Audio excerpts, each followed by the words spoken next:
Hello and good morning to you. Welcome back to Anglesey for a second day of racing here at the North Wales circuit, brought to you by the 750 Motor Club. And we're on the coastal circuit once again today, 1.55 miles in length.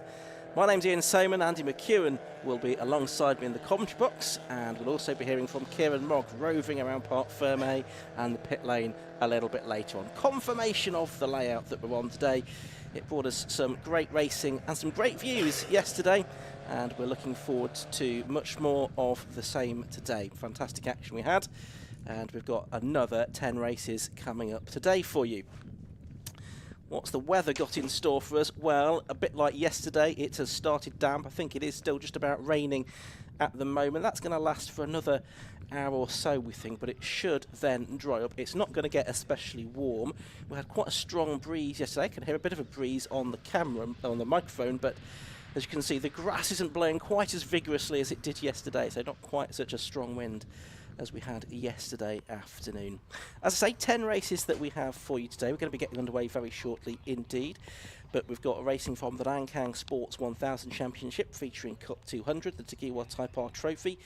Races for the Mini 7 Racing Club, both the Mini Melias and the Mini 7s, the K-Tech Racing Clio Sport Championship, the Aimshot Mazda 7s, and the Gazshock Swan 16 Trophy with their endurance race this afternoon, the 90-minute race. Andy McEwen, as I say, is alongside me. Andy, we had a great day yesterday, and although different conditions this morning, looking forward to some excellent racing today as well. Indeed so, yes. We had some really good stuff yesterday, didn't we? We sort of predicted that, I think, at the start of the weekend, looking at the championships on offer this weekend. They usually produce good racing. The Anglesey Coastal Circuit usually produces good racing, and certainly both were true yesterday. But this change of conditions could throw a bit of a spanner in the works, couldn't it, for those championships that raced yesterday? You know, drivers who were on form in the dry, not necessarily going to be the same drivers that we see at the front in the wet. And this circuit in particular, I've spoken to a lot of drivers over the years who say that they either love it in the dry or they love it in the wet. There are very few who seem to be able to wrap their heads around it in both conditions. For some reason, something to do with the surface. There are conspiracies about it being the salt from the sea that makes it a bit more slippery. Who knows? But anyway, it certainly seems to catch people out in the wet, and we could see a bit of an upsetting of the form book today. I think we could, and it's also going to be drying out, hopefully, as the day goes on. So the conditions are going to be constantly changing from race to race. So that's going to be giving teams and drivers some guessing to do on set, but I don't think it's going to be consistently wet throughout the day. So that's something we need to be mindful of. Of course, conditions can change so quickly here at Anglesey. The circuit does seem to have a bit of a microclimate as well. So although we've seen a forecast that says rain until 10 or 11 o'clock, it might actually be a little bit different than that in terms of what we actually get here today. Changing conditions means that we're likely to get some extra green flag laps for categories that wouldn't otherwise have them, because the conditions have certainly changed since the likes of the Sports 1000s raced yesterday. The cars I can see for Sports 1000s, they're very shortly, I think, going to be released from the assembly area onto the circuit. All of the BMWs from the final qualifying session of the weekend have now made it safely back into Parc Ferme. Just checking to see if the circuit is clear. I can't see anything that needs collecting. So I think we will now look ahead to the first race of the day, which is for the Lancang Sports 1000 Championship.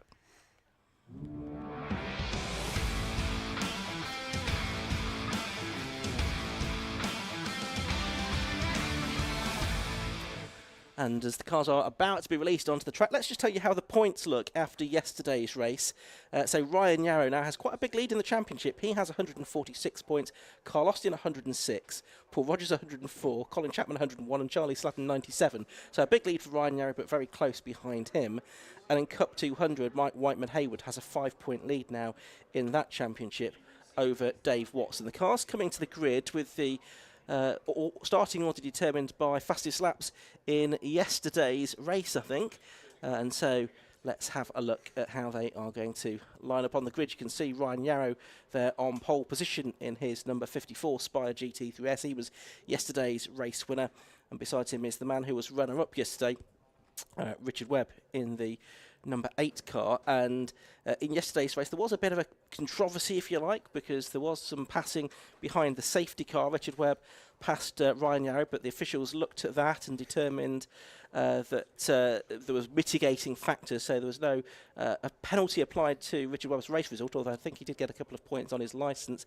Dan Clues did get a 10-second penalty because he didn't give the place back to that he had made up, so he dropped back from, I think it was 3rd or 4th, back down to 9th position in the final reckoning. Be interesting to see how these drivers have prepared for this race. As I say, it is different conditions to yesterday. There is an option for an Avon wet weather tyre today. I suspect many of the drivers will have made use of that. Green flag waved at the back, so they're shortly going to go off onto a green flag lap. Let's see if we can bring you the grid order though. Confirmation that it is Ryan Yarrow, number 54, on pole position, and besides him it's number 8 Richard Webb. Second row, number 5 Scott Mittell, and 42 is Clint Newman. On the third row of the grid, it's 28 Charlie Slatton and 43 Paul Rogers, as the green flag lap gets underway. On to row 4 of the grid, and that's where we will find, having received his penalty, Dan Clues, and besides him is Colin Chapman. One of the Cup 200 cars, a bit slow getting away, but it has now done so. Row 5 is 72 Johnny McGill and 69 Ian Hutchinson. Row 6 is 44 Carl Austin and 98 John Cutmore in one of the Cup 200 cars. Row 7 of the grid, 77 Al Bolton and 9 is Naeem Hack. Mike Whiteman Hayward, number 111, is on the inside of row 8, besides 83 Alexandra Aloro. Then it's John Murphy, number 4, and Chris Barker, number 12, on the 9th row of the grid. Vincent Dubois, 88, and Daniel Ashby, number 33, on row 10. 46 at the back of the field is Charlie Wright, and Wright and Ashby were involved in a coming together at the beginning of yesterday's race. So we'll just have to see if either or both of those cars are there at the back of the grid. Dramas as well there, Ian, for Richard Webb. He too stalled off the line and only got going with about 2 or 3 cars behind him. So because they hadn't all overtaken him, he was able to make his way back up onto the front row of the grid. But yeah, that will be a little bit of a concern, won't it? Because it is a standing start for this series, and a couple of them struggling to get off the line, perhaps struggling with the lack of traction. And I wonder if we might end up with somebody not going anywhere when the race starts. I hope that's not the case, certainly for those near the front of the grid for obvious reasons, but 1 or 2 drivers I'm sure will have that on their minds. I didn't see Daniel Ashby's car out there, but Charlie Wright did look to be there in the number 46 Team Grade Motorsport prepared Spire GT3. So it looks like we've lost at least 1 car from yesterday. So the car's heading off and really just exploring how much grip there is on this wet and greasy surface. They qualified yesterday in, I think, drying conditions. It had been raining overnight yesterday, as it had done, as it done last night. There are some quite sort of deepish puddles at certain parts of the circuit, and not so much at other parts of the track as well. So drivers just need to understand where those wetter parts of the circuit are, and factor that into their race strategy. So cars coming on to the grid now. It's going to be a 15-minute race. It's the second of 3 races this weekend for the Nankang Sports 1000 Championship. And very shortly we'll have the cars heading out for their first of 2 races. 15 minutes, as I say. So Richard Webb on the left-hand side of the picture. Pole position on the right-hand side of your picture is number 54, Ryan Yarrow. The revs starting to rise then. The red lights go on. They go out and away they go. Oh, it's not a great start by Ryan Yarrow. There's lots of squirming away.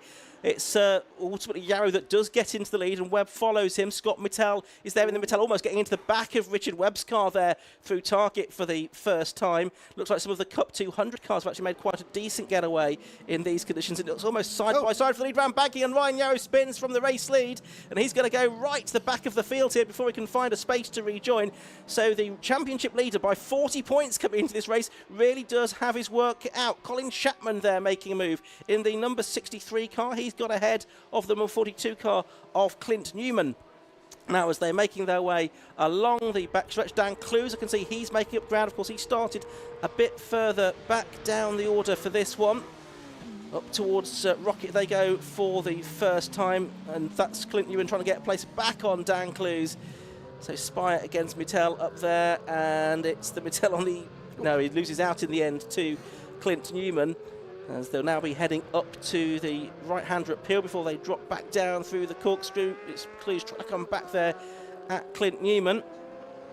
But in the lead of the race is Richard Webb from Scott Mittell at the moment. I can tell you, as they're coming back down through the corkscrew, there's one of the Cup 200, or a couple of the Cup 200 cars there, including the 77 of Al Bolton. I think that was actually the battle for the class lead, was it not, between Bolton and Cutmore? Bolton going around the outside, which is where the grip normally would be in these conditions, and certainly seemed to be the case, didn't it? Because it gained him the position. So across the line they go then. Webb, Mittell, Rogers, Chapman and Newman fifth. Clint Newman, as he did yesterday on the initial start to the race anyway, had a terrible getaway, but he's somehow crossing the line in fifth position and challenging now Colin Chapman for fourth as they head to the banking. He's on the outside line, and again that should prevail really in these slippery conditions. Dan Clues though thinking about making it three abreast, does make it three abreast on corner exit. They go either side of Colin Chapman, and Clint Newman actually may end up losing a spot too. Dan Clues up the inside of him, yes, takes two places for the price of one. A well-read situation that for Dan Clues, and he's up now into fourth place.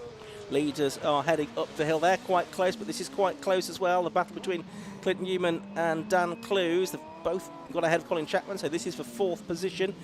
Where did Ryan Yarrow? Got back to 15th at the end of the first lap of the race, and he'll be continuing to charge his way through the order. Watching the 98 car there, which is John Cutmore, second within the Cup 200 class. There's Yarrow. He's fighting his way past, just getting past Mike Whiteman-Haywood, who leads the Cup 200 point standings now coming into this weekend. So Yarrow making another position there. There's Clint Newman in fifth position, I think he is at the moment. And there's Paul Rogers, he's third. Then it's Clues fourth, Newman fifth, Chapman sixth. Carl Austin up to seventh place, I think now ahead of Charlie Sladden as well. But these two leaders getting away, Andy. Yeah, they are, but closing together, aren't they? Because Scott Mittell with a new fastest lap, a 24.6, was 8/10 quicker than the race leader that time. The gap down to only half a second then as they head for the banking. It's side by side behind them for third, as Dan Clues is really rocketing up the order. He's to the outside now of Paul Rogers into the banking, makes the switch back, cuts back to the late apex. Did he get up the inside towards Church Corner? We'll find out momentarily. There are the leading two, still Webb ahead of Mittell in the background, though, I reckon. Yes, that is Dan Clues now up into third position. Yeah, but the leaders are side by side now, and it's Mittell who's gone ahead through the right-hand king, past the school, up towards Rocket they go. Oh. Webb's going to try and come back at him, and he's going to go back through to retake the lead, and he does get the car turned in. So very momentarily, Scott Mittell took the lead. Look at the different line he's taking, trying to go all the way around the outside, cutting back to the inside on the exit of the corner. It actually seems to have worked pretty well because he's still quite close to the back of Richard Webb's car. Richard Webb was supposed to be in a Cup 200 car this weekend, but made a late switch into the Spire in the main Sports 1000 category, down into the corkscrew, and Mittell really had a good look up the inside there as well, but that didn't work out. So great battle for the lead here between two drivers with great history in the Sports 1000 category. I'll tell you what, if these two keep battling, Dan Clues, now he's in clean air, might well be able to close in on them slightly as well. I'll be interested to see what pace Dan has now that he's broken through into that third position. The leaders go through then. They're both in the high 24s. Dan Clues, new fastest lap of the race, a 124.6, so only a couple of tenths quicker than them that time. But remember, that included an overtake. Speaking of an overtake, there's Carl Austin looking up the inside of Colin Chapman. This for sixth position at the first corner, and I think that Carl Austin will go through. So Austin up into sixth position in the number 44 car. But keep an eye on car number 2, Dan Clues. He's quicker than the leaders. He is 5.5 seconds off the lead. But if those lead two keep on battling in, that gap could close. It could. The leaders are side by side. I can tell you, up towards school corner, here they are. And again, Scott Mittell's got back through. Now look, he's taken the line, has he, this time? Webb's having to go to the outside, around the outside of him this time into Rocket. Can he make it work? They are wheel to wheel. And no, it's Webb that just has to back out of that there. Scott Mittell took his position, and he has kept the lead of the race this time. Fantastic racing between these two. Scott Mittell, the 2015 champion, Richard Webb, the 2022 champion, both of them with Sports 1000 titles to their name, and they are really showing it here. But as you say, Dan Clues and then Ryan Yarrow getting the fastest lap of the race. Don't write Ryan Yarrow off here either, because he is now up to 9th place. Big slide there from Richard Webb down through the corkscrew. He is giving this everything he's got to try and stay with Scott Mattel. Mattel, though, gets slightly better traction off the final corner and will lead the race by 0.8 of a second then at the end of that 4th lap of racing. What pace has Dan Clues got? Not as quick, because actually Scott Mattel just set a fastest lap at 23.9. How on earth did he set a new fastest lap when they were side by side in that fashion through Rocket? That is remarkable, and that does rather suggest that now Mattel's out in front. He may have the pace to pull away. It was almost stationary, wasn't it, at one point? That's quite remarkable. That, for context, is about 12.5 seconds slower than they were yesterday in the dry conditions. Ryan Yarrow's up to 7th now. Another fastest lap of the race for him at 1:23.463. He's just under 15 seconds behind the leader. He's obviously yet to have some clear track. He's now past Carl Austin as well for 6th place at Church Corner. His next target is Paul Rogers, himself a champion in the past, but actually Carl Austin now coming back at Ryan Yarrow. So the two Spire drivers fighting it out up the hill. You'd think that Ryan Yarrow, the double championship leader, ought to be able to assert his authority on this. He has done now up at the top of the hill, and he does go to 6th place. Yeah, looked like he had that move made, but then he ran wide over the curb on the exit of Church Corner, and of course in these conditions those curbs are like ice, so he had to lift off the throttle, lost himself some momentum, but he's regained that momentum well and truly now as he slips up the inside of Paul Rogers at Peel Corner from a mile back and will make that move. So that's 2 places gained on this lap then for Ryan Yarrow. He's back into the top 5. Scott Mattel, the race leader, is getting away. He's set a new fastest lap, 1:23.1 now, but there's no doubt about it that Ryan Yarrow is every bit as quick as the leaders. What a shame from our perspective that he had that spin at the start, because this could have been an even more entertaining 3-way battle at the front. He may yet get on the podium, but whether or not he can challenge Mattel and Webb, that could maybe be a step too far. Yeah, it could be. He's got 6 seconds to make up first on Clint Newman, hasn't he? So you could just see the gap between them at this part of the circuit. Basically, Newman coming out of the banking as Ryan Yarrow is going into it. Can tell you in the Cup 200 class, John Cutmore now has the lead in number 98 from number 77 Al Bolton, so that's a reversal of the earlier positions. Meanwhile, look at this, because that is Paul Rogers with Carl Austin right behind him. So Carl Rogers has gained a little bit of Carl Austin has gained a little bit of ground. He was 0.8 of a second quicker than Rogers on the previous lap. Yep, up the hill he goes then. There is Paul Rogers. And Carl Austin in 7th position, closing in ever so slightly. Up towards Rocket Corner they go. And you can see just how difficult it is to get the car stopped up at the top of the hill, but they managed to do so just about. Then it's Colin Chapman, Charlie Sladden and Jonathan McGill to complete the top 10. The overall race leaders, though, heading out of the final corner, and definitely some more real estate now between Scott Mattel and Richard Webb. What was a 1.6 second cushion has, well, more than doubled to 3.3 seconds now. Dan Clues in 3rd position, continuing to put in personal best lap, and he is about 3/4 of a second a lap quicker than Richard Webb. So Dan Clues for 2nd could be on the cards maybe. What pace has Ryan Yarrow got in clean air? At 23.5, so quicker than those ahead, but not by that much. Yeah, and not as quick as his personal best lap either, so interesting to note that although they've got clear track again, it only takes a mistake, as you say, getting a wheel on the curb to cost you a bit of time in these conditions. So Ryan Yarrow still with 5.3 seconds to make up on Clint Newman, and there's only 6 minutes of this race left to do so, so he's not going to get, I don't think, towards the top 2. He might just about start to trouble Dan Clues before the end, but even that is a relatively tall order at this stage of the race. In the Cup 200 battle, it's closed up. 1.2 seconds between John Cutmore there in the blue car, the white car of Al Bolton, as they're making their way through the banking that time. So we'll see if that battle does indeed continue. So just over 5 minutes left to go in this race. Here a little bit further back, you can see the number 4 car, John Murphy. He's got the 46 car, Charlie Wright, behind him, and they're not too far away from being lapped by the race leader. Here he is, Scott Mattel. Has he done another personal best lap of the race? No, not this time actually. A slower lap from him, a 1:24 compared to the 1:22.8 that's been his best lap of the race so far. Still half a second quicker than Richard Webb though. Dan Clues does a 23.5 and was 1.1 seconds quicker than Webb, so he's got just under 5 minutes to try and bridge a 3.8 second gap, but he is lapping around a second a lap quicker than the driver ahead, so that could be pretty much nip and tuck, as indeed lead is the fight for 6th position. Carl Austin has now caught Paul Rogers, but where, if anywhere, can he make a pass? Peeks to the inside into target corner, but not able to make the move on this occasion. They exit the quick left-hander, head towards the banked hairpin at turn 2. Two completely different lines taken into the corner, and a big slide there from Paul Rogers. Did well to catch that, but he will lose momentum on corner exit, and Carl Austin sees his opportunity.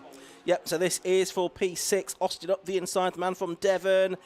Gets ahead of the 2011 champion, Paul Rogers from Norfolk.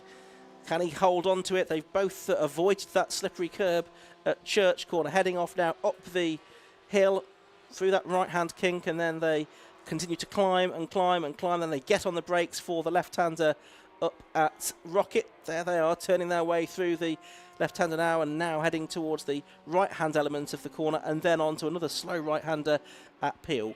Here is the race leader. That's the number 5 car, Scott Mittel. As you can see, has started to now get into the traffic, and there are a couple of back marks between himself and Richard Webb, who is now 4 seconds behind the leader, their man from RLM. Dan Clues has done another fastest lap of the race, a 1:22.617 now. And he's only 2.7 seconds behind Webb, with probably 3 laps to go. And he'll be very much enjoying seeing Richard Webb struggling to make his way through the traffic, won't he? That was not the easiest overtake against Charles Wright there that Richard had to make.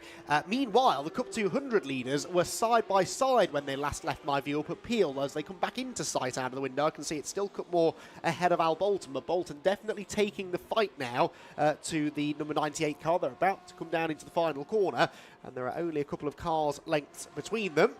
Further up the field, though, Ryan Yarrow continuing to charge on. Yarrow into the top 5 now. And there's a car off there. Now, was that Paul Rogers, I think, possibly off at the banking? He's rejoined the circuit now, having lost a little bit of time. He got onto the grass there. There's the Cup 200 lead battle heading into the banking as well. And it's right together now, isn't it? There was about half a second between them at the start of the lap. It's Cutmore still ahead of Al Bolton. Out of the banking they go, down towards the right-hander at Church Corner. We've got one of the Sports 1000 cars behind as well. Different lines being taken by the two drivers. Both of these very experienced drivers across a range of different categories. Cutmore primarily in Sports 1000 or RGB as it was. Bolton's gone off and racing different things like Praga and Radicals and historic cars as well. They're climbing up towards Rocket now. Can Bolton make a move? He's having a look up on the inside of Cutmore to take the lead of the Cup 200 class, and he's done it. He's squeezed through there on the way into Rocket. Nicely done. He tried that a lap ago. It didn't quite work, but next time by, he managed to make the move stick. So good stuff there from Al Bolton to get into the class lead. We'll have to wait and see whether or not he can keep it. Across the line goes Carl Austin. Of course, he'd just gone past Paul Rogers before Paul had that little half spin, which he nearly did a lap earlier. Got very sideways at the banking a lap ago, and then obviously got a bit more sideways next time by. There he goes across the line down in 9th position now. Jonathan McGill should be the next one through in 10th position, which he is. And then we wait for the Cup 200 leaders, and there, the white number 77 car of Alistair Bolton, who has fought his way back into this race, back in the lead now with 2 laps to go. Yep. Just over a minute left on the clock. Scott Mittel leading the race by 3.6 seconds now. Webb did a personal best on the last lap, actually. A 1:23.3, took 3/10 out of the race leader, but this... and Bolton almost a bit out of shape there at the banking. He does manage to hold on to the class lead, though. Mike Whiteman Hayward is not too far behind either in the red number 111 car in 3rd position in that group. Through Church Corner they go. There is our race leader, Scott Mittel. Number 5, he's just heading through target up towards the banking once again. This will now be the last lap. Lap board has been shown. Dan Clues has got another fastest lap of the race, a 1:22.033. He's actually about 7/10 of a second faster than anyone else has been during the course of this race, which is quite impressive, but he's still 2.5 seconds behind Webb. I do think the track conditions are improving, though, because Webb, Clues and Clint Newman in 4th place all put in personal best laps last time by, and Dan Clues setting all of these fastest laps you would think would be already on the tail of Richard Webb, but Webb is going quicker than he's been so far in the race as well.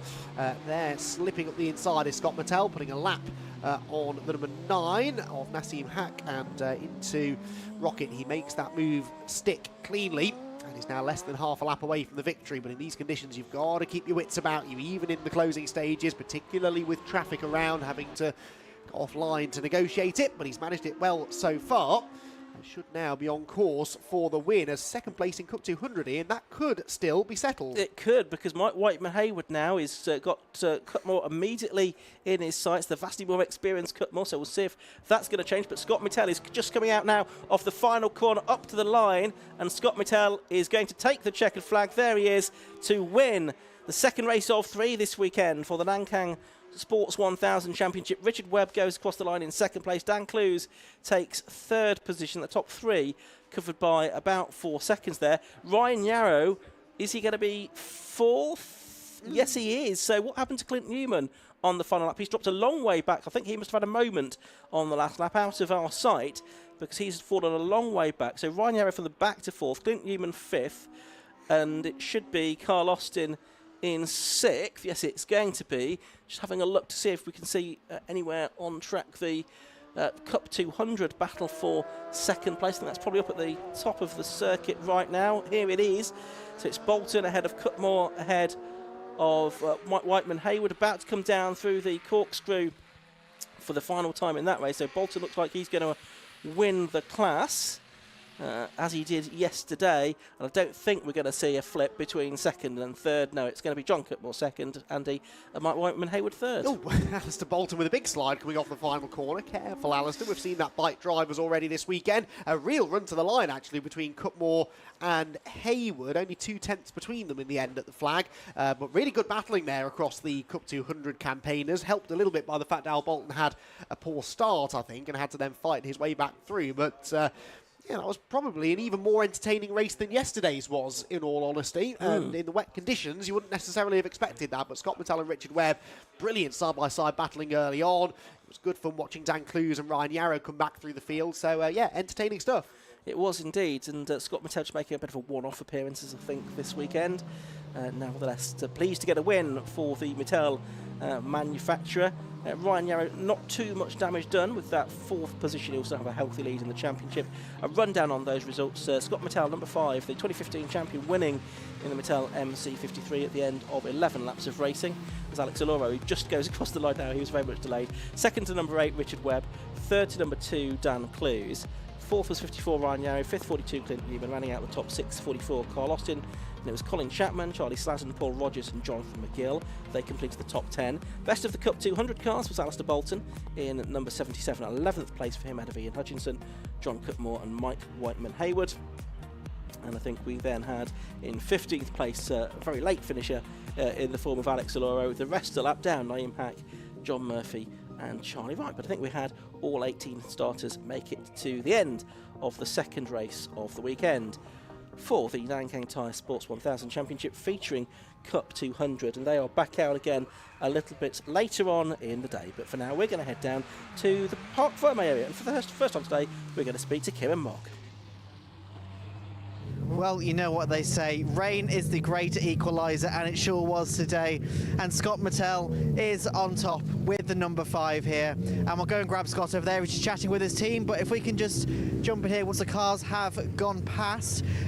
Scott, that was absolutely amazing. You had one attempt at it, but the second one stuck. Yeah, exactly. Yeah, and I knew Richard was going to fight it hard, and I thought I had the pace on him anyway. So when he came back down the inside, I was like, you know what, I'm not going to fight this too hard, and I'll just not give him the inside next time. But it was still close the second time. But yeah, once I broke away, I thought I can pull a little bit. It's always hard though when you're in the wet. It's like, how hard do I push now? When I had a bit of a lead, so I was just trying to manage the gap. The guys in the team were doing the board, and so we knew where we were. You definitely look comfortable in the wet. How does the track evolve when it is the slippery surface? Do you prefer it in the wet, or do you prefer it in the dry? I don't mind wet or dry, to be honest. We obviously didn't have the pace yesterday in the dry, but we changed loads of stuff overnight, so I kind of wanted to find out if it was right in the dry now, but hopefully we'll find that out later. Absolutely. Well, good luck later then. Cheers, thank you very much. Thank you very much. And we'll speak to our class winner, Alistair. Alistair, you had to fight for that one, but it was all good. Yeah, I think my eyes are still on stalks. It's very difficult to see out there. I had a really good battle with John, and I have Mike behind me as well. And these Cup 200 cars are amazing in the wet. You can race so close, but a little bit of wheel banging just up the top into Peel. But yeah, fantastic. Just really pleased to get the win. Absolutely. And you mentioned there just about the visibility. Obviously, the rain's come down quite heavy overnight, and we saw on the camera there's a lot of spray being kicked up off the cars. Yeah. How difficult actually is it to spot your reference points? It's fine until you're following someone else, and all you see is like their red rain light, and you're just kind of guessing where the track is. But there was quite a lot of grip on the outside, so I was trying to go around there, and I think that's where I made up some time and caught up John. Absolutely. Well, congratulations on the win. Thank you. Thank you very much. Anyway, we'll go to a quick ad break, and then coming up next, the Type Rs. See you in a second.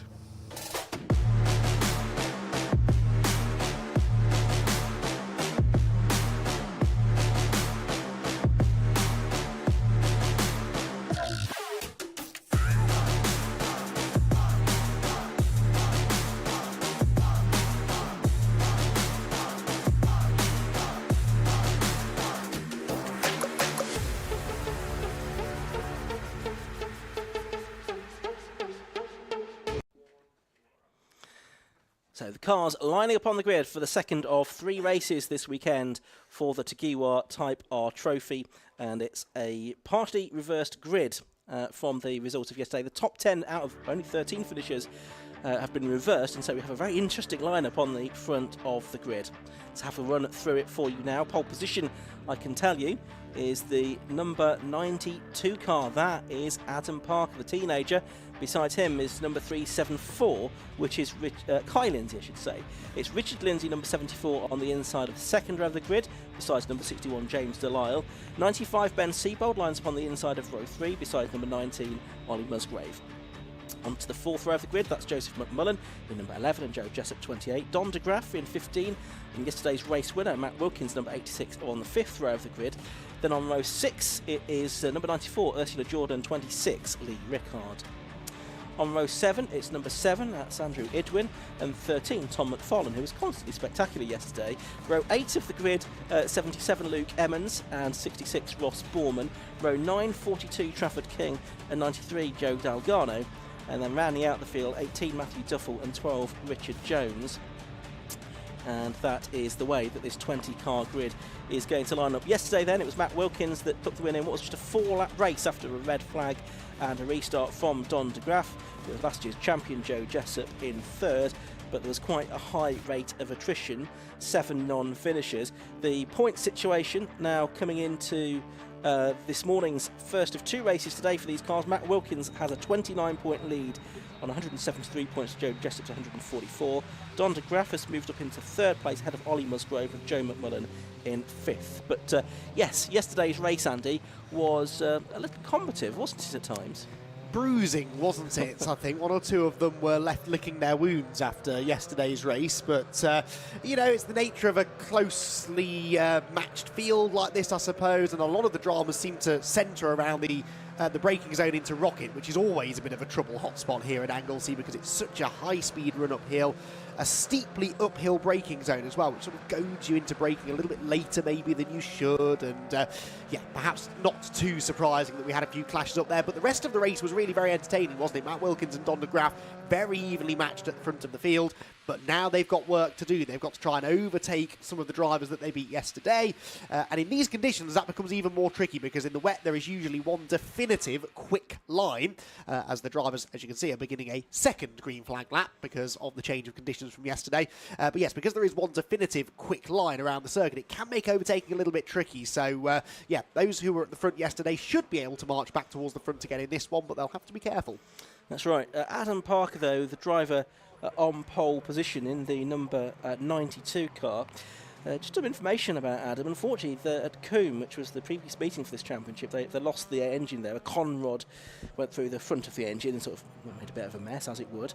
And they've had a new engine now. It's a big push and a big stretch for the team to get that ready. But they've done that now. It's the first outing since the new engine. And they were keen to get another top 10. Well, they achieved that yesterday, which was great. Now they've got a pole position. In spite of this new engine, which is still being broken in, really. And good luck to Adam, who started his racing in the junior saloons a while back, and he's got some support now from the Sarah Horn Academy as well, a well-being organisation.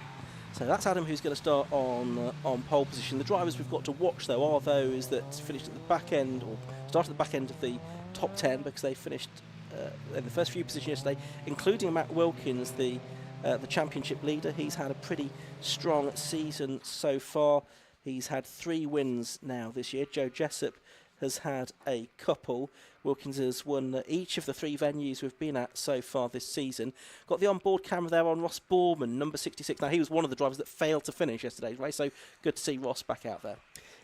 Yes, indeed so. I think his was a breakdown, wasn't it, rather than an incident as such. So, yeah, hopefully they've got that one sorted. He'll be very grateful, I'm sure, for the 2 green flag laps because it gives him a bit of extra time just to shake down the car, make sure everything's working as it should do ahead of the 15-minute race to come. The leaders, or the front runners, I should say, lining themselves up on the grid, though. And for Adam Parker, the nerves must now be starting to rise just a little bit as he pulls into pole position, but he will know that if he makes a good start and just gets his head down, he might have a bit of a chance of breaking away. Certainly the cars around him on the grid, he was as quick as yesterday, and it would mean an awful lot to him and the team, I'm sure, after their issues earlier on in the season, if he could bring this one home on the podium. And the other onboard camera we've got here is number 94, which is Ursula Jordan. She's going to go from row 6 of the grid, the 30-year-old from Warwickshire.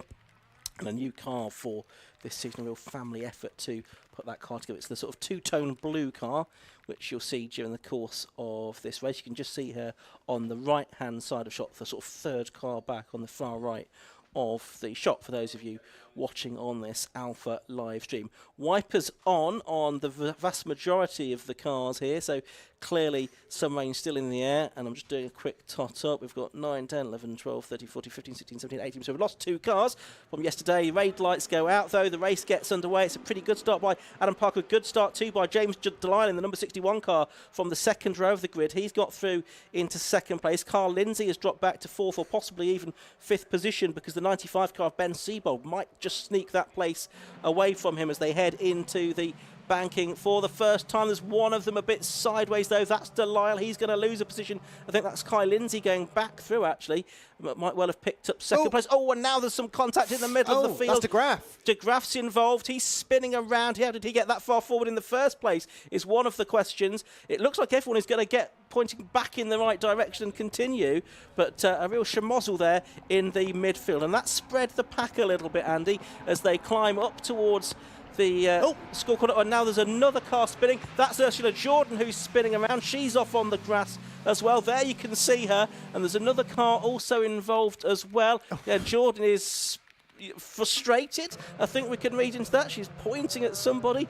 That's the number 19 car, Ollie Musgrave, that was the other car involved in all of that. So these wet conditions, Andy McEwen, certainly catching drivers out on the first lap. There's a big dent on Luke Evans' door as well.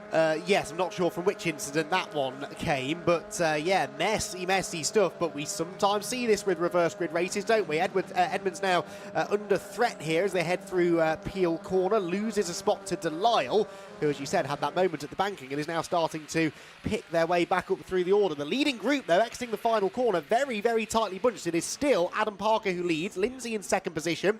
3rd place then for the number 95. That's Ben Siebold, who started 5th on the grid. There you can see him on the tail of Lindsay, and Matt Wilkins up into 4th position from 10th on the grid. Now, you asked how Don de Graaf got so far up the order. He had by far the best of the starts. He had gained about 3 places before he even got to turn 1. That sadly got him in trouble on the exit of turn number 2, whereas Wilkins had picked his way through it nicely. I'm not sure he is in 4th. Looking at the positions on the track, we'll try and get a look at that. He's 4th on the timing screens, but we'll just try and work this out as they come through. Yes. The 2 leaders are heading through Church Corner nose to tail, and it is Kai Lindsay in the 374 car pushing Adam Parker hard. 5th, we reckon, for Matt Wilkins, actually. So there must be someone with a transponder issue or something like that. But up the hill they go towards Rocket. And Kai Lindsay having a look up the inside of Adam Parker into Rocket Corner. And Parker goes a bit wide, but he'll have the inside line for the next element of the corner. And he holds on for the lead. It's Joe Jessup that's there now in 3rd position as well. So he's already won a couple of races this season. He was the champion last year, so he's very much one to watch. He'll be challenging these 2, but he's actually the one with no working transponder. That's rather confusing us. It's Ben Siebold 4th and Matt Wilkins in 5th position. So the 2 main championship contenders, Jessup and Wilkins, in 3rd and 5th, respectively. And the rain is hard, and Kai Lindsay is spinning. And is he going to take someone out? He's into the side of Joe Jessup. Ben Seabold dodges around the outside of him. Jessup only got narrowly tagged there. He is still there, and he's now running in second position behind Adam Parker.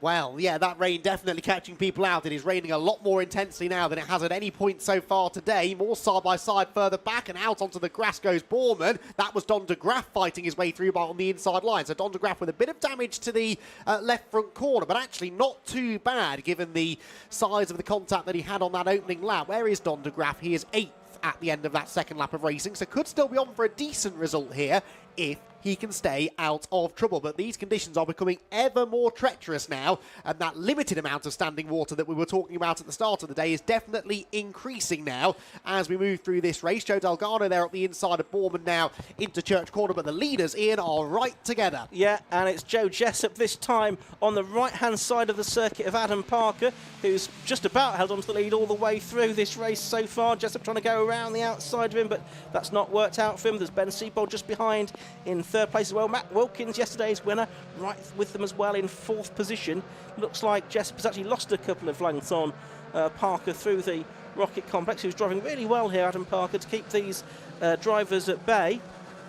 First four certainly have broken a bit of a gap to the rest. It's Richard Lindsay in fifth, I think, as we watch them come down through the corkscrew. They all get safely through here. There's quite a big puddle halfway down the corkscrew, which can catch drivers out, but certainly the drivers we're seeing here going through all navigating it safely. There's Joe McMullen. Oh, big moment though for Adam Parker on the exit of the corner. Does that give Jessup an opportunity up into target at the start of lap number 4? Has a look up the inside. He's not made it work yet though. No, the grip is on the outside, isn't it? Parker keeps his foot in it, holds on. Ben Seabold in third has the fastest lap as Jessup now launches to the inside into the banking, goes for the race lead. Will he have the traction on corner exit? Yes, just about. And Joe Jessup then goes to the front of the field, and that was an important move because Ben Seabold and Matt Wilkins were starting to close in on him from behind. So Jessup, the first of the, if you like, fancied front runners to make it to the front of the pack, but he's wide up the curb, look, coming out of Church Corner, flirting with disaster doing that in these conditions. Not quite as much as Richard Lindsay, though, who is completely off the road behind them. Matt Wilkins is making good progress. Look, here he is alongside Ben Seabold now. Oh, and there's contact, and Seabold spins around. That delays Wilkins. Seabold off onto the grass. He'd got the fastest lap of the race on the previous lap, and now he's on the grass up there on the approach to Rocket. Now that's going to be slippery and slidey to try and get out of. He's still stationary at the moment up at the top of the hill. So that's Seabold off the circuit. Wilkins delayed by that, but I think still holds what is now third place. Yes, although I suspect that will be looked at after the race. That was not a good place to be making contact. Fastest part of the circuit. Thankfully, no more major damage done, and Seabold has now managed to get going again. So the yellow flags will be in by the time the leaders get there next time. So, what's the situation now? Well, it's Joe Jessup leading the way. It's still Adam Parker in second place. If he keeps out of trouble here, could still be on for a podium finish. Then Wilkins in third. A big gap back then to Delgado, who I think is... no, that's not Delgado. That is McMullen, sorry, who's up into fourth position. Fifth place then for Lindsay. Then Lee Rickard and Don de Graaf. So Don de Graaf is seventh place, 9.6 seconds off the race lead. But on the tail, essentially, of the battle for fourth, as Adam Parker throws away second place at the banking, runs up the hill and through, at least temporarily, will go Matt Wilkins. Yeah, he's going to try and fight back though, but I think Wilkins is probably going to make this position his own. So you've got the two most fancied front runners in the championship now in first and second positions. Parker having dropped down to third place. It's seemingly unable to resist the pressure from the more fancied runners. He's got quite a bit of a gap though back to the car in fourth place, which is number 11, Joe McMullen. Richard Lindsay, 74, is fifth, and Don de Graaf now is up to sixth. He's got ahead of Lee Rickard on this lap already. There's though is Adam Parker, number 92, the 17-year-old up at Rocket Corner, just tucked in behind the two leaders. A bit wide behind them for Joseph McMullen, but he had about a second in hand over Richard Lindsay, so should be able to get away with that, hanging on to fourth position.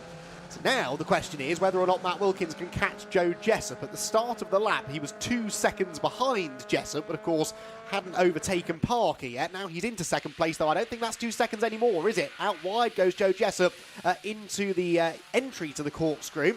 where everyone just seems a bit tentative, a bit reluctant to turn in too aggressively after some of the moments we had there earlier on, and that gap is visibly down to maybe only about a second or so. Let's see what the timing screen says. It is well, Jessop's time transponder isn't working. We'll get there in a minute. Lindsay, meanwhile, at the inside of McFarlane, who so far has stayed out of trouble in this race, but is still engaging in a pretty entertaining battle here outside the top 10.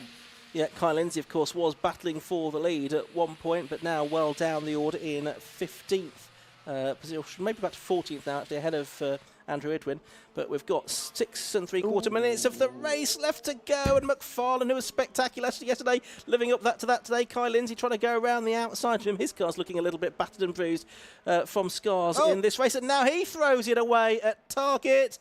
He does manage to keep it pointing in more or less the right direction, so McFarlane's going to go back through to 13th position. Oh, so easy, isn't it, to get that bit of lift-off oversteer in these conditions, and luckily you can just plant your right foot down and power your way out of it, but obviously that creates a bit of a scare for the cars behind. Now, this for the race lead. Joe Jessop has run wide at Rocket, and Matt Milkins has a bit of an overlap, doesn't have the traction on the inside line, though, exiting Rocket, and so Jessop hangs on, but can he defend for another 6 minutes? It seems rather unlikely, really, at the moment, doesn't it, because he's under all sorts of pressure from Matt Milkins behind as they come out of Peel Corner and head down the hill. Milkins then having caught Joe Jessop. Where can he make his move? Look, he's exploring, trying to find some grit, trying to go where Jessop isn't going to try and find an advantage, as Adam Parker once again has a big slide in third place. Yeah, 5 3/4 minutes to go. Leaders just coming across the line again to complete lap number 6. Matt Wilkins was the fastest man on the circuit on the previous lap, and he, I think, still is, although they were both a bit slower that time around. And he now is getting it very sideways indeed as he's trying to challenge Joe Jessop. 3/4 of a second was the gap between them at the start of this lap. Parker third, McMullen fourth, Lindsay fifth, De Graaf in sixth, but only about 8/10 behind Richard Lindsay now, so he could improve another position. The driver that's third in the championship coming into this race, I should say, moved up a position yesterday. He's yet, though, I think, to go past the car that is in... no, he has gone past the car and up into 5th position, I beg your pardon. There, though, is Joe Jessop in the lead of the race, and that gap has increased since the start of the lap. It was 3/4 of a second. It now looks like considerably more than that, so possibly Matt Wilkins has made a bit of a mistake. There's another one. And, yeah, he has got into Rocket far too deep there now, turning his way, and if he's not careful, he's going to put himself back into the clutches of Adam Parker. He's perhaps just overdriving a little bit now. Well, a lap ago, I would have put my money on Wilkins to win this race. He looked definitely the quicker of the two, but you're right, a couple of mistakes creeping in over this lap, and suddenly Joe Jessop could be off the hook. What's that gap that he's got? It's probably back over 2 seconds now as they drop down into the corkscrew, but Wilkins has caught him once. There's no reason why he won't be able to catch him again.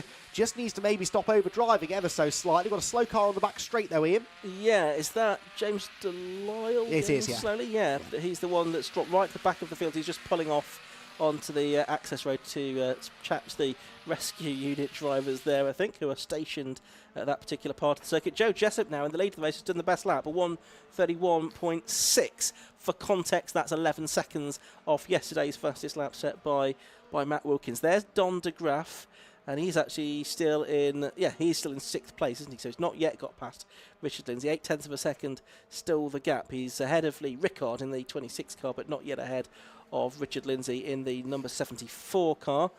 And he's only got probably 3 more laps to try and make another place here.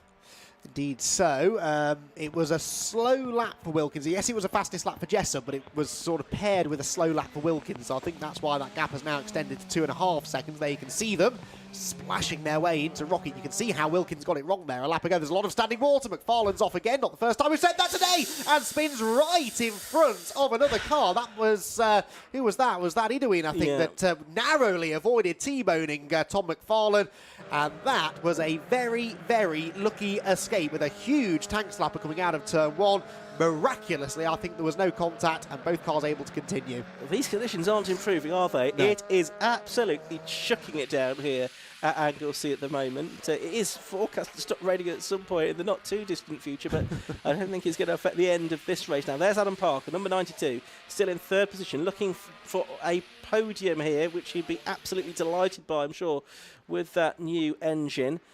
Matt Wilkins briefly showing in the lead there, but that's because of the transponder issue for Joe Jessup. The gap has come down, though. Wilkins doing the best lap of the race, just a high 1 minute 30 now, so just breaking into the 92nd mark. He's pulled further clear of Adam Parker as well, who in turn is about 6 seconds clear of Richard Lindsay. So 2 minutes of the race left to go. There is Parker, and there's Lindsay now with Don de Graaf behind him. Up into the banking, and there was the contact there. Lindsay certainly got sideways. De Graaf backed out of it and is still behind Richard Lindsay for 4th place. So it's Joe McMullen, I think, that's dropped back behind both of them, isn't it? He was in 4th place. He's now dropped back to 6th, but here's the race leader. Well, I mean, what impressive pace that was from Matt Wilkins to set a new fastest lap as the conditions deteriorate, but he's on the curb going into Rocket and just about keeps the car on the road. I know sometimes full wet conditions can be quicker than sort of damp and greasy conditions, but this now looks very treacherous indeed, doesn't it? Wilkins and Jessup both spurring each other on.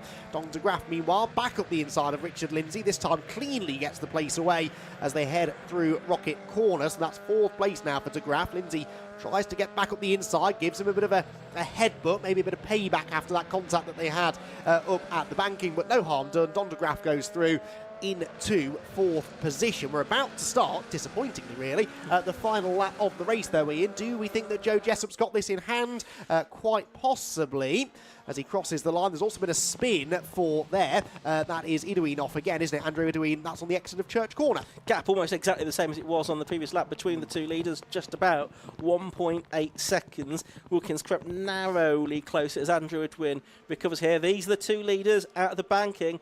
1.8 seconds sounds like a decent margin, but in these conditions, a mistake can be so costly. Jessup then holding on, looking to sort of match Wilkins' win tally for the year. This will make it 3 apiece if Joe Jessup can hold it on. He's going through Church Corner for the final time. They're both safely through there, about to head past the school building up towards the left-hander at Rocket for the final time in this race. Just now got to eliminate mistakes, Joe Jessup, and he'll win this race. There's Wilkins. Jessup's gone wide though. He has, yes, just out of shot. Jessup had gone wide. Wilkins now right on his tail. Yes, he is nose to tail then out of Rocket Corner. So was that a costly mistake for Jessup, or will he be able to keep hold of the lead? Into Peel Corner they go. Wilkins will be definitely incentivised to try and get this place. He knows that this could be significant for the championship come the end of the season, but he's running out of opportunities. Down towards the corkscrew for the final time. Wilkins going to the outside line. Can he carry the speed round the outside? They splash their way down the hill. Look at the state of the track. It is absolutely flooded as they come down through the corkscrew. Sideways for Jessup. He's leading into the last corner. Ian, can he hang on? Well, it could be a run to the line. It's not a very long run here, though. They both splash through the puddles. Over the curbs they go, and then nose to tail over the line. Joe Jessup taking the win. The gap, 0.2 of a second between them in the end. A fantastic final lap of the race. A mistake from Joe Jessup at Rocket, but nevertheless he managed to hold on. Look how wet this circuit is now. Adam Parker, a fine result for him. He comes home in 3rd place. Don de Graaf, after spinning most of the way down the pack, takes 4th. Richard Lindsay 5th. Joe McMullen 6th. Lee Rickard is 7th. Trafford King, we didn't really mention him too much, but he had to come through from the back of the grid.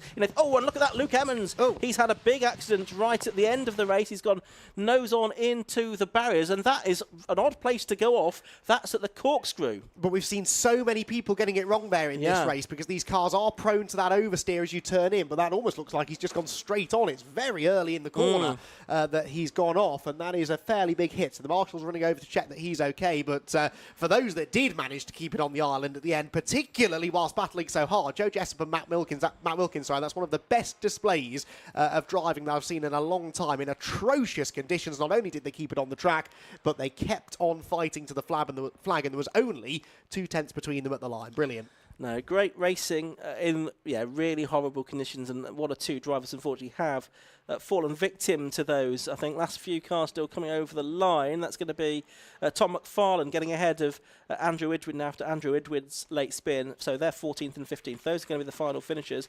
Ross Borman, he's on his slowing down up. I'm not sure we can see very much out of that car, but a combination of the windows steaming up and the spray.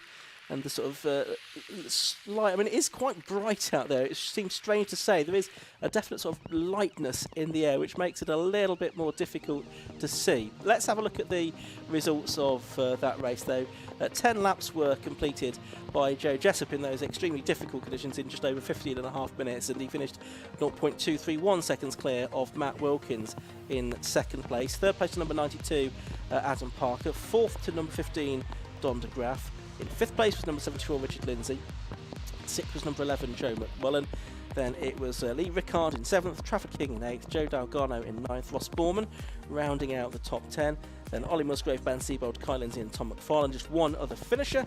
That was in 15th place, Andrew Edwin, with Luke Evans, unfortunately there into the barriers on the final lap of the race. And James Delisle rounding out the field in those that started the race in a non-finisher, but actually there's one more, wasn't there? Ursula Jordan in 18th place. So those were the Type R trophy cars. They're back out again a little bit later on this afternoon, and we're going to head down now to Parc Ferme. Kieran Mogg, rather him than me in these conditions. He's out there in the rain. Well, I hope you guys are enjoying your nice, warm and, more importantly, dry commentary box, because out here it is absolutely torrential.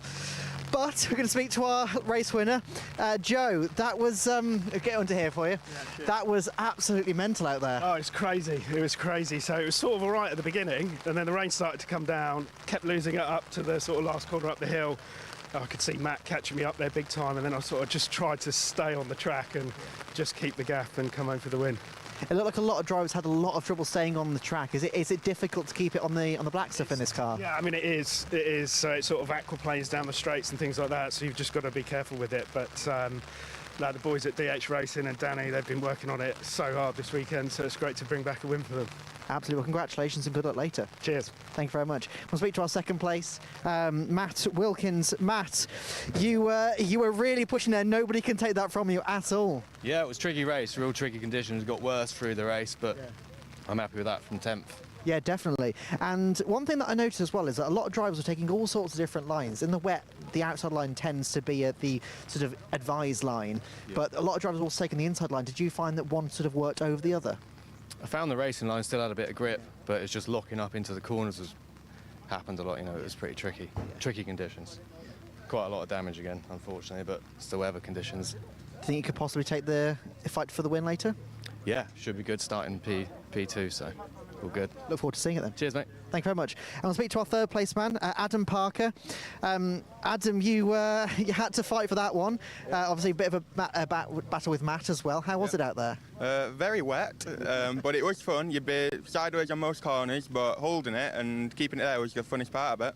Yeah, absolutely. And obviously the rain started to really heavily come down as well. Yeah. Was it getting gradually more and more difficult to keep it on the track? Yeah, so even on the straight, you'd be holding it sideways, trying to get the acceleration down, and you'd be two gears higher than normal to even get the acceleration down what we were spinning. So yeah, it was a lot harder than normal. Well, absolutely. Well, how are you looking forward to the race later? Do you think you can possibly take the fight to the top two? I'd like to, but we'll see. We'll find out, I guess. Look forward to seeing it then. Yep, no problem, thanks. Thank you very much. Anyway, we've got the minis coming up next.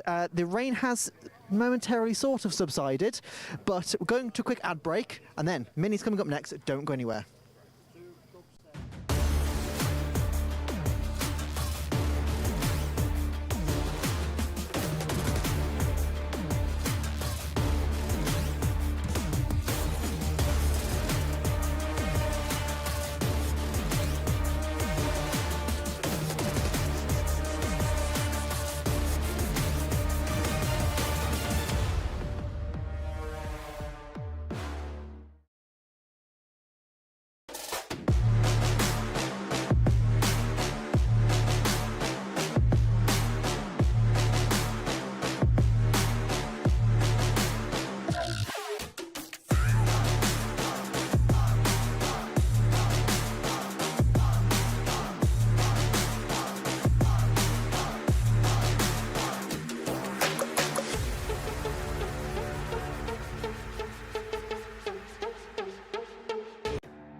Well, that was certainly an exciting race, wasn't it? I mean, we can just see the 61 Civic being brought in, and no matter whether on the road or the racetrack, they always cause chaos. And unfortunately, that wasn't the only incident that's just happened. My brolly has just decided to crap itself. There's a metal bar here, which is just not exactly in a straight line, but never mind. It has sort of subsided, but yeah, anyway.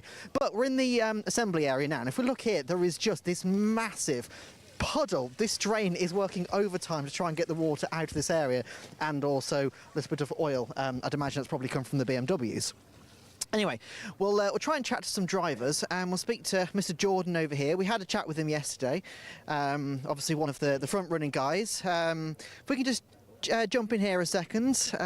Obviously, the race has been a bit delayed at the moment, but once it does get underway, some tricky conditions out there. How is your mental state sort of going into this? What are you trying to think ahead to? I'm trying to win the race. Yeah, not much more than that. I really like the wet, so yeah, I've not driven around here in the wet before, but yeah, we softened it off, bolted some wets on it, and see what it's like. So it was raining a lot heavier a little bit ago, so it dries out very quick, but I'm sure it'll be wet, sort of thing. And how does this car handle in the wet usually? Fine. Yeah, no, it's normally, you don't want too much oversteering them in the wet, so we soften the whole car down a little bit just to get a bit of compliance and pick up the grip. The wets are normally pretty good, so we've got some new wets on it, so yeah, we'll see what it's like. Absolutely. And in these kind of conditions, do you watch the other racing to try and pick out what other drivers are doing to get some ideas for what to do ahead of the race? Sometimes I haven't this morning. It will be a little bit on kind of a wet line off the dry line, looking for the grip. But I'll have a feel of that on the. I think we get 2 green flag laps, so I'll have a feel of that. Then, and it's quite nice to drive off feel. So you look for the grip, feel where the grip is, and go there. So yeah, I think it'll be quite a good race. So I think the 3 in front should be pretty strong. But yeah, obviously we'll go for the win is the aim. Look forward to seeing it then. Cheers, thanks very much. Thank you very much. We'll move on a second, see if we can find another driver to have a bit of a chat with. One thing I do love though is, and one thing that is kind of lost on cars these days, is just look at the size. I'm not exactly a big human being, but if I stand next to this, even I look quite massive, and the size of them is just fantastic, which means that they can kind of go 3, 4, 5 wide down the race. If we can we just jump in here a second? Thank you very much. It's very cosy in here. How are you? Very good, thank you. How are you looking forward to the race? Are you trying to sort of mentally prepare? Have I ruined your mental prep? Well, what I'm trying to do is not get wet, for starters, so that it doesn't mist up in here.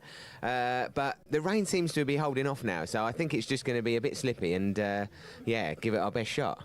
Where on the grid are you starting? P2. So you haven't got too much spray in front of you then? No, hopefully get a good start. I won't have any spray, you know. that's the aim. Absolutely. It does mean that though you're going to be casualty number 1 going into each corner. You've got to try and figure out where the grip is. I'm going to be the guinea pig, yeah. So everyone will be like, oh, is it good over there? Is it not? And then it's like, oh, no, definitely not good over there. But yeah, no, we'll, yeah, hopefully it'll be a good race and yeah, looking forward to it. Absolutely. Do you like racing in the wet or do you prefer the dry? No, I don't mind racing in the rain. It's like more exciting because you never know if it's going to make it round the corner or not. So it's almost like it keeps you on your toes. It definitely does. I don't know if you saw the Civic race just, but that was absolute chaos. No, I didn't, unfortunately. But yeah, I can imagine. We've got a little bit of a wait now, so I'm guessing there's a bit of a clear-up operation. Yeah, there was a couple of cars that decided to spin more than 360 out there, so it should be quite interesting watching you guys as well. Yes, definitely. We'll be sure to put on a race on, that's for sure. Looking forward to it. Thank you. Thank you very much. I'll close the door now so it doesn't mist up too much in there. There you go. Right, if we move on, we've got a driver over here. Mr. Smith, if I can just jump in here a second. Sorry. Right, so we're talking about the conditions, obviously, because it's been delayed. How do you mentally prepare for a race like this? I just want to get on with it, to be honest with you. Yeah, it's slippery, it's greasy. It could chuck it down again at any moment. So I particularly want to get on with it at the minute because we've got a helicopter arriving very shortly after the race to take us to the Grand Prix. So how cool's that? You've got a helicopter ride to the Grand Prix? Yeah. Oh, it's all right for some, isn't it? Jesus! We've only got a very limited slot at Silverstone End, so if we miss the slot, that's it, we're stuffed. So hang on, right, we're stuck here in rainy Wales and you're going to the Grand Prix? Yeah, well, you've got to, ain't you? You've got 3 Brits on the front. Got to be there to support them. It was a pretty good day for Britain yesterday. Yeah, pretty damn good, damn good. So yeah, I'm not saying it yet because you can't get any signal in Wales. So, so in terms of the Grand Prix, what's your prediction? What do you think is going to happen? I think Norris. I'm hoping Norris. But I wouldn't be surprised if Max gets it all together and stops moaning about his car and just drives it and drives away again like he normally does. Well, fingers crossed, obviously, with Lewis and George up there as well. Maybe they can hold him up a bit? Yeah, I think if they did 3 cars wide even around the Grand Prix circuit, nobody'd get by, would they? You've seen the Top Gear challenge with the Alfa Romeos, and they kept on weaving down the straight. Yeah, exactly that. They should do that, definitely, to hold up Max. Yeah, exactly, yeah. Let's get 3 Brits on the podium. 100%, exactly. I couldn't say it better myself. Absolutely. Well, enjoy your helicopter ride, you lucky little, yeah? And if it arrives, yes. Yeah, absolutely. Yes, well, yes, it is starting to dry up a little bit now. We'll carry on over here. Number 29 car. If I could just jump in here, you've got your own umbrella as well, Mr. Harrington. Some people are in the cars trying not to mess it up. You're sat out here. How are you looking forward to the race? Oh, well, yeah, going to be quite different to yesterday, I think. I'm looking forward to it, seeing what it's like out there. Have you ever driven this track in the wet before? I have, but in a different type of car, so it was slippy. So I'm expecting it to be pretty hairy out there. Where on the grid are you starting? 8th. I did not realise there were numbers there. I should have looked at that, shouldn't I?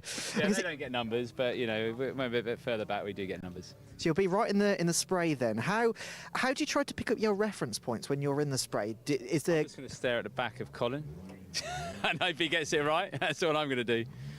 And in terms of the racing line, were you watching the Civics just? No, I haven't had a look at all. One of my team members told me some good lines around here, so hopefully have a few little secrets, but hopefully that doesn't involve the grass. I'd ask you to divulge, but I'd imagine you probably won't give me anything. Not at the moment. No, I don't blame you. Good luck for the race. Thank you very much. Thank you very much. Anyway, yes, it looks like maybe starting to... There's a couple of cars come off track, so I head back up to commentary just after an ad break.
So we've got some tyre wall rebuilding going on here at Anglesey at the moment after that previous race for the Tyre Power Trophy. It was a late incident which resulted in that barrier damage, but the driver and the car been taken away. So let's look back at some of the key moments from the race that we've just seen, the Takiwa Tyre Power Trophy.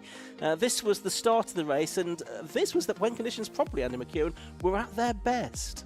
They were, weren't they, actually? A little bit greasy, yes, but not too much standing water. It was reasonably clean run through the first corner, but it all sort of went wrong coming out of the banking, didn't it? There was a bit of a slide there for Delisle going through the second corner. That kind of stacked everybody up, and then I think on the run down towards Church Corner, there was a further stack up, and there, Delisle got tapped into the spin. Don de Graaf then went into a full 360 as well. Others scattered onto the grass in avoidance, and that was the first of a couple of incidents in that race that could have ended a lot worse. Yeah, absolutely right. I think we probably dodged a bullet a little bit there. This was 374. Kai Lindsay at 95, also involved in this. Was Ben Seibold, who went well in the early stages of the race, but Adam Park here was doing really well to hold off other drivers for the lead. New engine in his car for this weekend after lost it at previous one, Carroll Park. This was a big moment in the race because Kai Lindsay lost it and he nearly took Joe Jessup out of the equation completely. Just a little tap in the end into the side of Joe's car, and he was fortunately able to continue. Ross Borman, who was in retirement yesterday, he had a particularly wild moment coming out of the corkscrew midway through the race. Speaking of wild moments, Matt Wilkins, as he was charging after the race leader, got into the side of Ben Seibold heading up the hill, sent Ben into a spectacular spin. Wilkins was through into third and then set about chasing after Adam Parker, who got it all wrong under pressure into the banking, slid up the hill and opened the door for Wilkins, and that then allowed Wilkins to start chasing after the race leader, whilst behind there were more shenanigans for Tom McFarlane. Yeah, he was well involved in those yesterday as well. That was 92 Adam Parker, who said he was sideways at nearly every corner in his interview with Kieran afterwards. Well, there was an example of that. Joe Jessup, though, he did have the lead. And Wilkins was making a few mistakes in his pursuit of the race leader. Yeah, he'd caught up nearly at one point, hadn't he? Then made a couple of mistakes. McFarlane, this was by far his biggest moment of the weekend, spinning dramatically across the front of another car.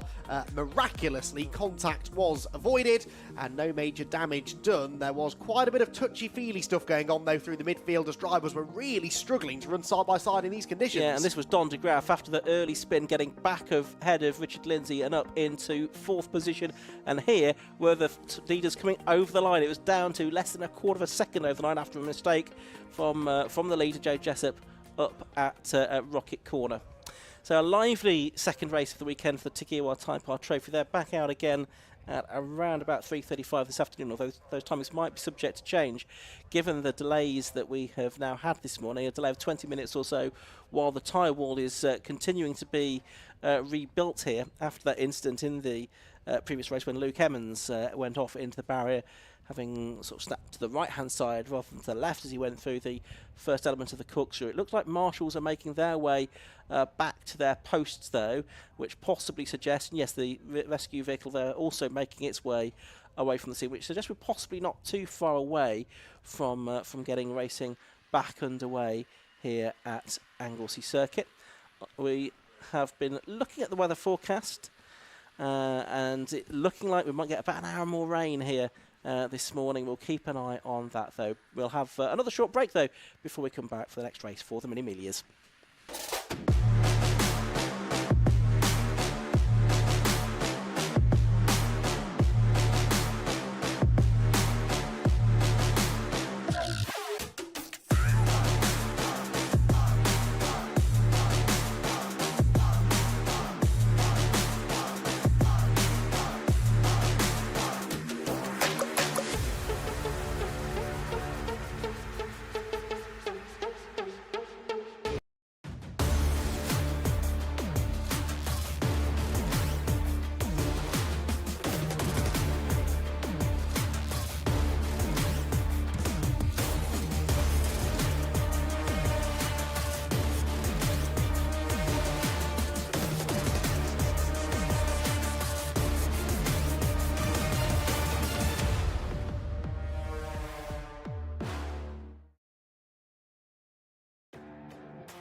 So the cars now lining up on the grid for the second of the races this weekend for the Dunlop Mini Melia Challenge, incorporating the Libra class. The cars lining up.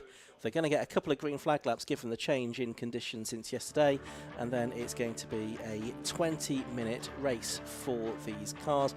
They put on a fantastic show yesterday. It was Andrew Jordan who took the win, his third in a row, having taken 2 at Thruxton last time out. Kane Astin was second yesterday, and Jeff Smith, who we're hearing from with Kieran, completing the top 3. The grid for this race set by the fastest times in the race yesterday, fastest lap times in the race yesterday. So it's Jeff Smith that lines up on pole position in the number 46 car, and besides him is number 1 Aaron Smith. Second row of the grid, it's number 11 Kane Astin, and 77 being Andrew Jordan.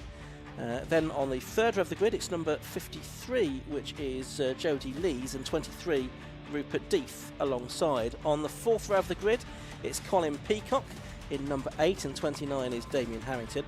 Row 5 of the grid is number 37, which is James Cuthbertson, and 89 Sean King. Joe Polly, number 76, lines up on the inside of row 6 beside number 84, which is Ryan Taylor.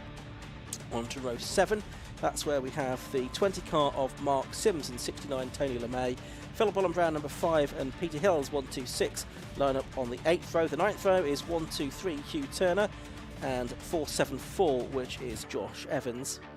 And then row 10, 133 Les Stanton, and 595 Julian Proctor, 113 Phil Harvey, and 969 Steve Trench round out what will be a 22 car field. There is some drama though, I think, for Joe Polly, is that her car being pushed backwards off the grid by the marshals, so drama there for Joe, who was due to line up on, the 6th row of the grid. It looks like she's not going to be able to take the start of this race, so we are going to have a bit of a gap there. It's worth also noting that there is a gap of a couple of rows between the Mini Melia Challenge cars and the Mini Libra cars as well. So green flag now waved at the back. We're going to have the countdown procedure and then the green flag laps, given the changing conditions. I mean, it has improved considerably since that Type R Trophy race that we saw previously, but we are expecting a bit more rain to head our way. So we'll see how conditions develop during the course of this, Andy. It's going to be intriguing, isn't it? It is, certainly. The general rule here is that if you can see the mountains in the distance, then it's probably not going to rain. If you can't, then take shelter, because there's rain on the way, and I can't really see the mountains at the moment. So I do think there is some more rain heading this way. Hopefully, once that passes over, we'll have a clearer afternoon. And as we've seen, and as you've sort of alluded to there, the track drains exceptionally quickly. I'm so impressed with that. I looked away from the track for no more than 4 or 5 minutes after the completion of that Type R Trophy race. And when I look back again, virtually no standing water on the pit straight, a pit straight that was completely waterlogged when the checkered flag flew in that previous race. So once the rain passes, the track should then start to dry out nicely. But for now, definitely still slippery out there. And these Mini Melias, very stiffly sprung, short wheelbase cars. They can be quite lively in slippery conditions. So the early laps in particular, I think drivers will have to drive maybe a little bit away from the limit that we're used to seeing them running to. Now, ordinarily, they'd be on slick tyres, the Mini Melias, as well, but they won't be, I wouldn't think, in these conditions. They'll have some dry weather tyres on, but they are really quick cars in the dry. They can corner so well. Launched back in 1970, Mini Melia, and they put out in excess of 130 brake horsepower. They're joined these days by the Mini Libra cars, which is something you can do, a similar level of performance but on a more limited budget.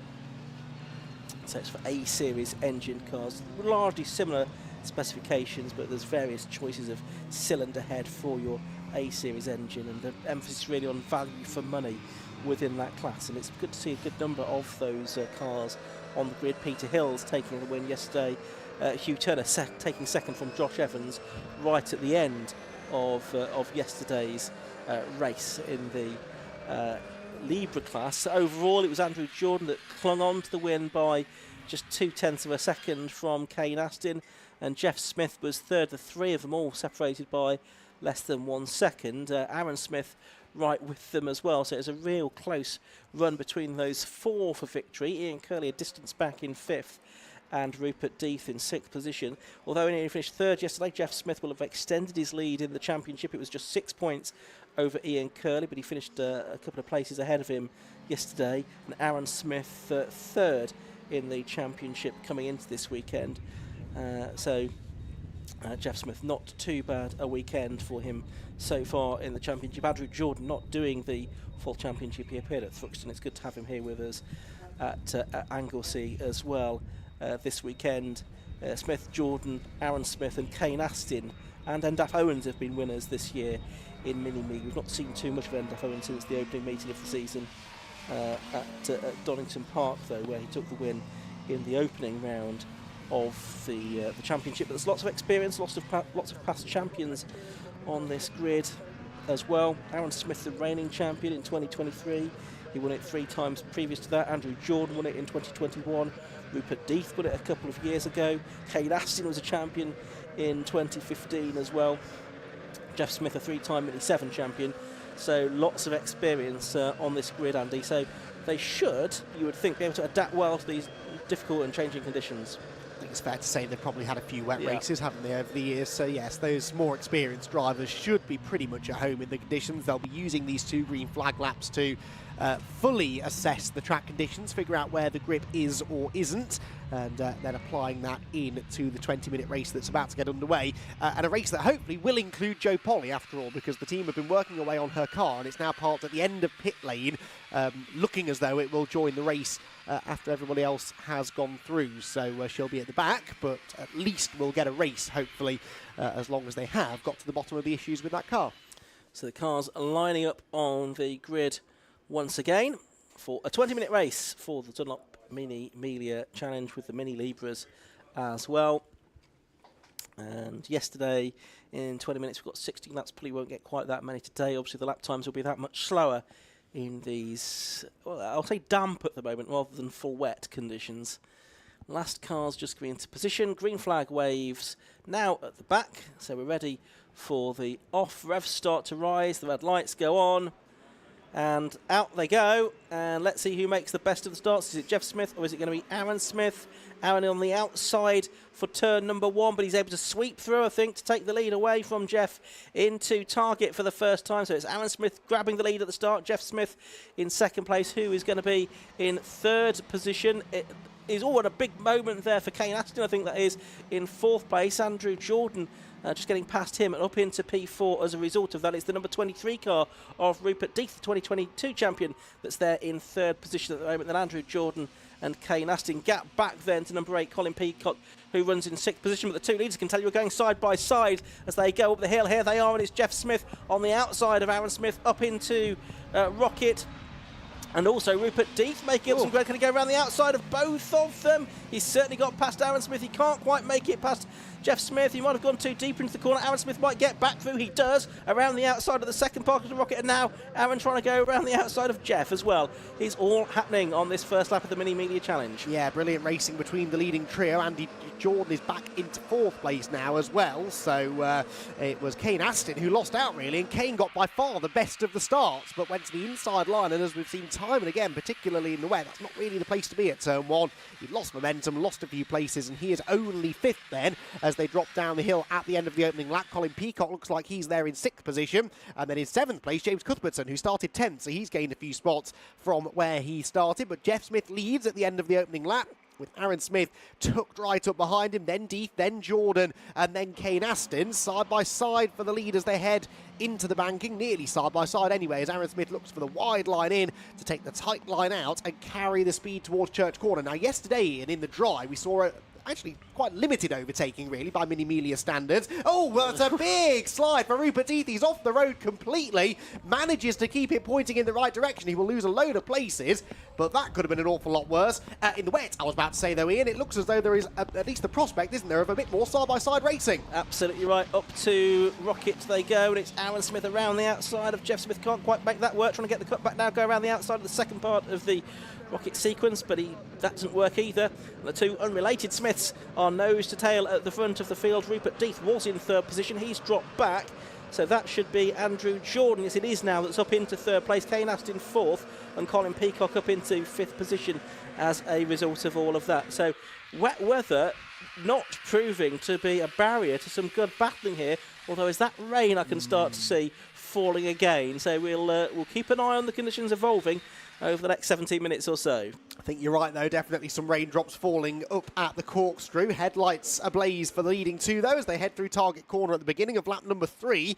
And Jeff Smith with a narrow advantage over Aaron Smith in second position. Rupert Deeth's moment in third, of course, has promoted Andrew Jordan onto the podium places now, albeit some way behind the leading two, having had to hit the brakes. Now, I was about to say that the Libra class was being led by Peter Hills, but Peter Hills then had a big slide heading up towards Rocket Corner on the previous lap. He had a spin, and he has lost the lead now, so Julian Proctor moves into the lead of the Mini Libra class, with Hugh Turner and Josh Evans behind. But keep an eye on that turquoise and white number 126 car of Peter Hills. He should have the pace to climb back up the order.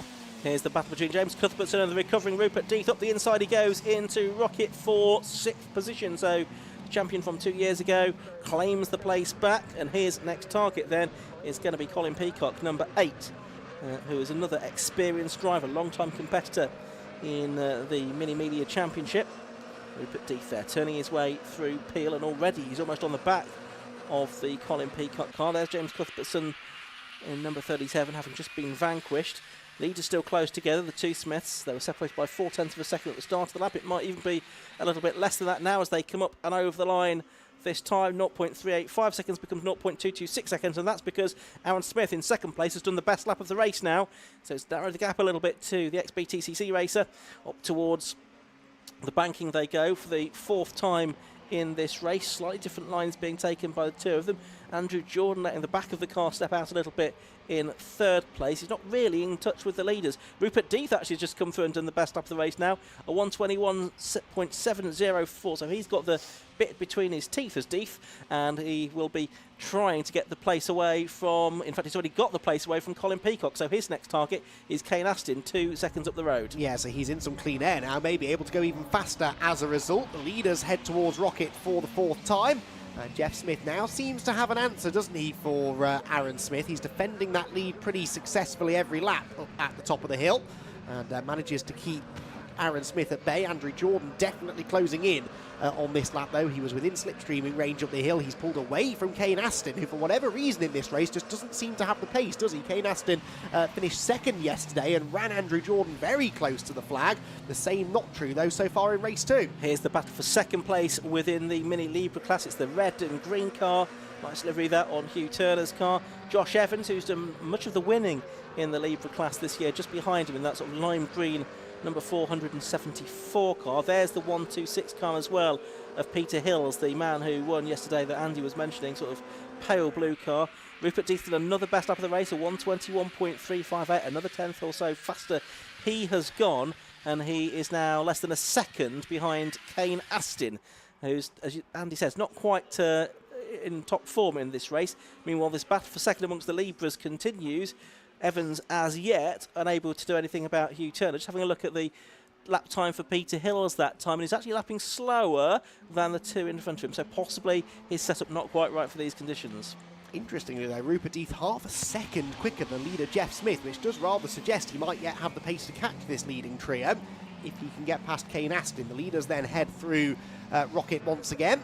Still 46 from 1 from 77. Jeff Smith leading Aaron Smith, leading Andrew Jordan back in the Libras. Evans continuing to challenge Hugh Turner now as they head up the hill. They are side by side as they head through the kinks on the school straight, and the green car has the momentum and will sail through into 2nd position in class. Now we'll have to try and chase down Proctor out in front. There is Hills in 4th. And he just doesn't look very comfortable in these conditions. He's gone off again, has he? Yes, goes straight on this time up at Rocket and nearly allows Tony LeMay back through. LeMay, though, is not running in the Mini Libra class, so that's not a battle for class position. Now, in the background of that, we briefly saw that Rupert Deeth was right with Kane Aston, so we'll see if we can pick up the battle for 4th position. That's just about to head up to the banking now. The top 3 are right together, Jeff Smith, Aaron Smith and Andrew Jordan, but Kane Aston under pressure here from Rupert Deeth, who's taking the tighter line, not necessarily the line you might expect in these conditions, and Aston for the moment holding on, but Rupert Deeth's going to have another go, I think, into Church Corner. He's